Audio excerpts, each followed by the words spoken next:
Hey everyone, welcome to another deep dive.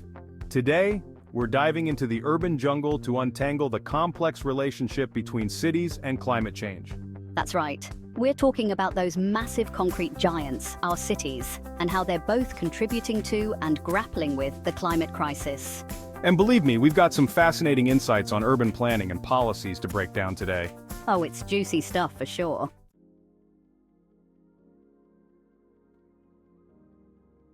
So, we all know cities aren't exactly known for being eco-friendly, right? Yeah, not exactly the poster child for pristine forests. Exactly. But get this, cities are responsible for a staggering 70% of global emissions. 70%.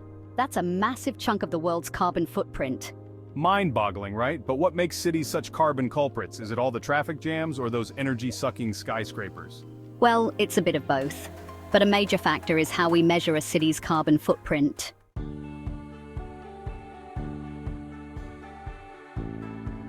Okay, explain this to me. How do we usually measure a city's carbon emissions? Traditionally, we look at what happens within city limits, like emissions from cars and buildings. But we don't really consider the factories or supply chains that support urban life from outside the city. Like blaming your takeout container for all the waste without considering the restaurant's role in producing it. Exactly. That's where consumption-based carbon accounting comes in. It widens the lens to capture everything city dwellers consume, no matter where it's produced. So it's about connecting our urban lifestyles with their true environmental impacts. Precisely. And you'd be surprised how much those emissions add up when you factor in consumption.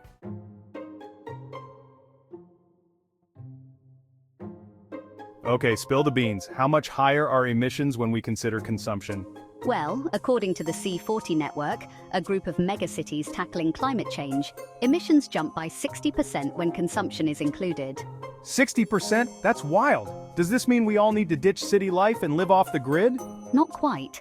It's not about drastic changes, but rethinking how we design and experience our cities.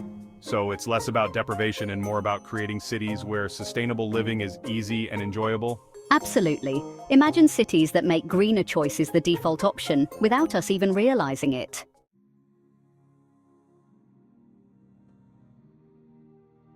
Okay, now you're speaking my language. What are some examples of this? Think about parks, bike paths, and community gardens. They're not just nice to look at, they're subtly nudging us to ditch our cars and live healthier, more active lives. It's like giving people a gentle push toward a greener lifestyle.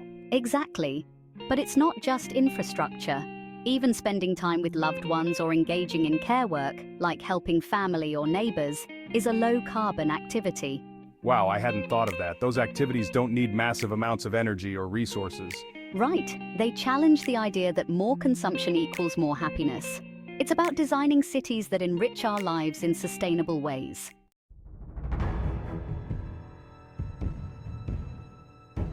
But here's the plot twist. Cities aren't just contributing to climate change. They're also on the front lines of facing its consequences. It's like they're both the hero and the villain in this climate action story. Definitely a thriller, with a lot of challenges to overcome.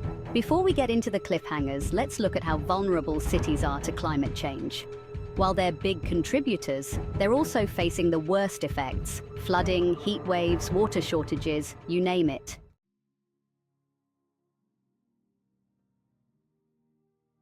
Okay, this is where things get interesting. What are some solutions cities are cooking up? One fascinating concept is green infrastructure, basically integrating nature into urban design. Turning concrete jungles into urban oases? I'm picturing skyscrapers covered in vines and rooftop gardens. You're spot on. It's about fundamentally rethinking how we design cities from the ground up. It's not just adding plants. So creating a more symbiotic relationship between cities and nature. That's exactly right. Another cool approach is the sponge city model, where cities absorb and retain rainwater instead of just draining it away. Think of green roofs that soak up rainwater, reducing heat and preventing floods, and permeable road surfaces that allow water to seep back into the ground. Like giving city streets a big gulp of water instead of letting it all wash away.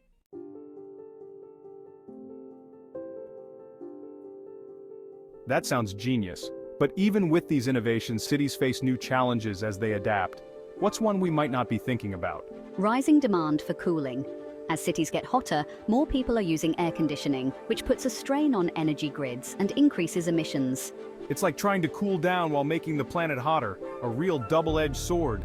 Exactly. And then there's the issue of climate migration, people moving to cities as their homes become uninhabitable due to climate impacts.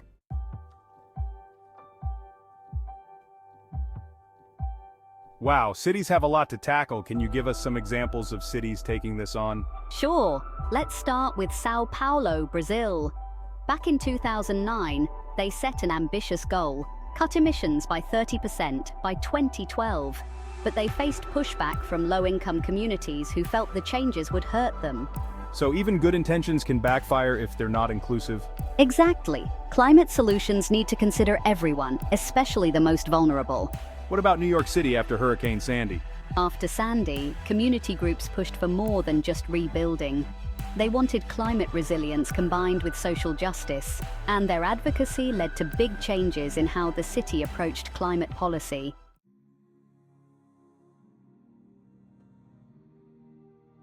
It's clear that cities are both the problem and the solution in this climate crisis.